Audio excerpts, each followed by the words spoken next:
Hi friends, నేను మీ జ్ఞానేశ్వర్. ఈ వీడియోలో మనము కొన్ని విషయాల గురించి క్లియర్ కట్గా మాట్లాడుకుందాము.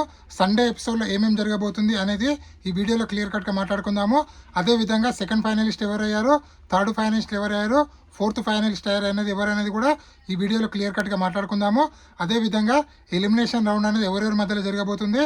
సో ఫైనల్గా నిన్న సుమన్ శెట్టి గారు ఎలిమినేట్ అయ్యారు, ఈరోజు ఎవరు ఎలిమినేట్ అవుతారు అనేది ఈ వీడియోలో మనము క్లియర్ కట్గా మాట్లాడుకుందాము.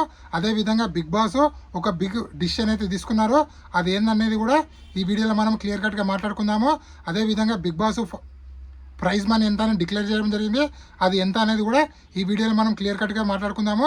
నేను చెప్పబోయే ప్రతి అంశం పైన మీకు ఫుల్ క్లారిటీ కావాలంటే దయచేసి నా 5 minutes వీడియో చూడడం వల్ల మీకైతే ఫుల్ క్లారిటీ అయితే వస్తుంది.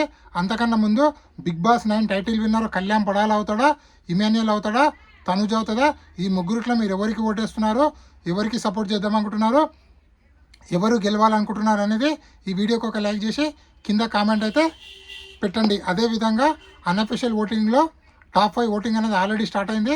ఆ అన్అఫీషియల్ ఓటింగ్లో ఎవరు ఫస్ట్ పొజిషన్లో ఉన్నారో, ఎవరు సెకండ్ పొజిషన్లో ఉన్నారో అనేది కూడా ఈ వీడియోలో మనము క్లియర్ కట్గా మాట్లాడుకుందాం. సో ఫస్ట్ ఆఫ్ ఆల్, నా పేరు జ్ఞానేశ్వర్. నాకు ఒక ఇన్స్టా ఐడి ఉంది. ఆ ఇన్స్టా ఐడి పేరు జ్ఞానేశ్వర్ బీబీ రివ్యూస్ అని ఉంటుంది. మీరు ఇన్స్టాగ్రామ్లో ఫాలో అవడం వల్ల ఎపిసోడ్ కన్నా ముందే మీకు అప్డేట్ తెలవాలంటే నా ఇన్స్టాగ్రామ్ ఫాలో అవ్వండి. 100% అయితే జెన్యున్ అప్డేట్స్ అయితే ఇవ్వడం అయితే జరుగుతుంది. సో అసలైన మాటకి వెళ్ళిపోదాము. బిగ్ బాస్ హౌస్లో ఆల్రెడీ మనం డబుల్ ఎలిమినేషన్ అని చెప్పి నిన్ననే చెప్పడం జరిగింది. సో ఆ డబుల్ ఎలిమినేషన్లో నిన్న ఆల్రెడీ సుమన్ శెట్టి గారు ఎలిమెంట్ అవ్వడం జరిగింది. సో ఈరోజు ఇంకొకరు ఎలిమెంట్ అవుతారు. సో మొత్తానికి బిగ్ బాస్ హౌస్లో ఉన్నది 6 కంటెస్టెంట్లో కళ్యాణ్ పడాల నామినేషన్ లేడు. మిగతా కంటెస్టెంట్లో తనుజ, డెమాన్ పాను, ఇమాన్యుయల్, భరణి, సంజన.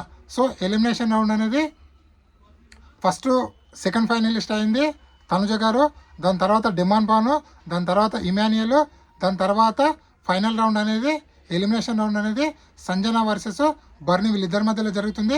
చాలా రసవత్తంగా ఉంటుంది. బిగ్ బాస్ హౌస్ నుండి కంటెస్టెంట్లు అందరూ మ్యాక్సిమం సంజన గారు ఎలిమినేట్ అయ్యి బర్నీ గారు ఉంటారనుకుంటారు, కానీ బిగ్ బాస్ ఇక్కడ అనూహ్యంగా బర్నీ గారిని ఎలిమినేట్ అయితే చేయడం అయితే జరిగింది. సో మీరు విన్నది నిజమే, సండే ఎపిసోడ్లో ఎలిమినేట్ అయిన కంటెస్టెంట్ బర్నీ గారు. సో ఇప్పుడు టాప్ 5 ఉన్న కంటెస్టెంట్లు ఎవరు? Kalyan Padala first, second Tanuja, third demon, fourth Emmanuel, fifth Sanjana గారు. సో ఈ టాప్ 5 కంటెస్టెంట్లు ఉండడం జరిగింది. సో బర్నీ గారు ఎలిమినేషన్ కారణాలు ఏందని ఒకసారి ఆలోచిస్తే, సో బర్నీ గారు రీఎంట్రీ ఇచ్చిన తర్వాత కొంచెం గేమ్లో బాగానే ఆడారు, కానీ ఆడియన్స్కి అంత ఎక్కువ కనెక్ట్ కాలేకపోవడము, అదేవిధంగా ఎప్పుడు సేఫ్ గేమ్ ఆడము, అదేవిధంగా తన అగ్రెసివ్ని ఎక్కడ చూపించకపోవడము, ఎప్పుడు నేను మంచివాడిని అనిపించుకోవాలనే తాపత్రయపడడం వల్ల ఆడియన్స్కు తనకు ఎక్కువగా కనెక్ట్ కాలేకపోయారు. అదేవిధంగా బర్నీ గారితో పోల్చుకుంటే టాప్ 5 డిజర్వ్ కంటెస్టెంట్లు సంజన గారు కానీ, ఇమాన్యుయల్ కానీ, డిమాన్ పాన్ కానీ, మన కళ్యాణ్ పడల కానీ, తనుజ కానీ, వీళ్ళందరూ ఆల్రెడీ డిజర్వ్ కంటెస్టెంట్లు. అదేవిధంగా బర్నీ గారు ఆల్రెడీ ఎలిమినేషన్ అయ్యి ఒకసారి ఎలిమినేషన్ అయ్యి లోపలికి వచ్చారు కాబట్టి ఆడియన్స్ బర్నీ గారు టాప్ 5 కంటెస్టెంట్ డిజర్వ్ కాదని చెప్పి ఫిక్స్ అవ్వడం వల్ల బర్నీ గారికి ఓటింగ్ అనేది తక్కువ పడింది. అందుకోసం అయితే బర్నీ గారు అయితే ఎలిమినేట్ అయితే అవ్వడం అయితే జరిగింది. అదేవిధంగా Bigg Boss prize money 50 lakhs prize money అని అనౌన్స్ చేయడం జరిగింది. సో ఈరోజు టాస్క్లు ఏముంటాయంటే, ఆ 50 lakhs మీకు వస్తే మీరు ఏం చేస్తారో, అదేవిధంగా ఎవరు అనర్హులు 50 lakhs అని చెప్పి పేర్లు చెప్పాలి. ఆ విధంగా ప్రోమోలు చూసాం కదా, ఆ ప్రోమోలో జరిగిన విధంగానే 50 lakhs ప్రైజ్ మనీ, అదేవిధంగా నాకు వస్తే నేనేం చేస్తానో, ఎవరికి రాకూడదు అనేది క్లియర్ కట్గా చెప్పడం అయితే జరిగింది. అదేవిధంగా బిగ్ బాస్ ఈసారి ఒక డిసిషన్ తీసుకున్నామని చెప్పి తెలుస్తుంది. ఆ డిసిషన్ ఏంటంటే, బిగ్ బాస్ విన్నర్ ఎవరో వాళ్ళకి ఎన్ని ఓట్లు వచ్చాయనేది ఈసారి డిస్ప్లే చేయబోతున్నారు.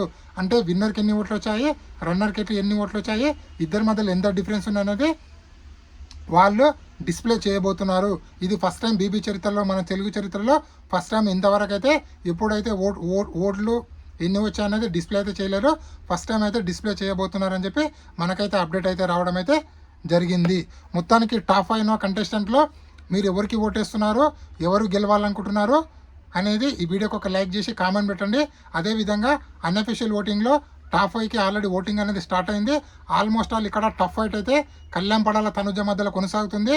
సో ఇక్కడ కళ్యాణ్ పడాల ఓటింగ్ అనేది 38%లో కొనసాగుతుంది, తనుజ ఓటింగ్ అనేది 36%లో కొనసాగుతుంది, డెమాన్ పాన్ ఓటింగ్ అనేది 26%లో, అదేవిధంగా ఇమాన్యుయల్ ఓటింగ్ అనేది 24%లో ఉంది, అదేవిధంగా 21%లో సంజన గారు అయితే కొనసాగుతున్నారు. సో ఇక్కడ నెక్ టు నెక్ ఎవరికి ఉందంటే కళ్యాణ్ పడాలకు తనుజ వీళ్ళిద్దరి మధ్య నెక్ టు నెక్ అనేది చాలా అంటే చాలా టఫ్ ఫైట్ అయితే కొనసాగుతుంది. వీళ్ళిద్దరిట్లనే 100% బిగ్ బాస్ టైటిల్ విన్నర్ అయితే కాబోతున్నారని చెప్పి మనకైతే అర్థమవుతుంది. సో ఓవరాల్గా బిగ్ బాస్ టైటిల్ విన్నర్ కళ్యాణ్ పడాల్ అవుతాడా, తనుజ అవుతుందా, ఇమాన్యుల్ అవుతాడా, డిమాండ్ పవన్, సంజన. సో ఈ 5 మెంబర్స్లో నా అనాలిసిస్ ప్రకారం అయితే ఓన్లీ ఇద్దరు కంటెస్టెంట్ల మధ్య బిగ్ ఫైట్ అయితే కొనసాగుతుంది. అది కళ్యాణ్ పడాల, తనుజ. వీళ్ళిద్దరిలో ఎవరు గెలిచినా కూడా 100% హిస్టరీ క్రియేట్ చేసిన వాళ్ళు అవుతారు. అది ఎలా అంటే కళ్యాణ్ పడాల గెలిస్తే ఒక కామన్ మ్యాన్ గెలిచినట్లు, అదేవిధంగా తనుజ గెలిస్తే ఒక సెలబ్రిటీ గెలిచినట్లు, అదేవిధంగా ఒక లేడీ కంటెస్టెంట్ డైరెక్ట్ సీజన్ గెలిచినట్లు అవుతుంది. సో ఇది ఇప్పటివరకు లేటెస్ట్ అప్డేట్. ఇలాంటి కొత్త కొత్త అప్డేట్ ఎప్పుడప్పుడు అందిస్తున్నాను. ప్లీజ్ మన ఛానల్ని లైక్ చేయండి, షేర్ చేయండి, సబ్స్క్రైబ్ చేసుకోండి. ఉన్నదే 1 వీక్, ఎందుకంటే December 21న గ్రాండ్ ఫినాలే ఉండబోతుంది. ఇది ఇప్పటివరకు లేటెస్ట్ అప్డేట్. నేను మీ జ్ఞానేశ్వర్. జై హింద్.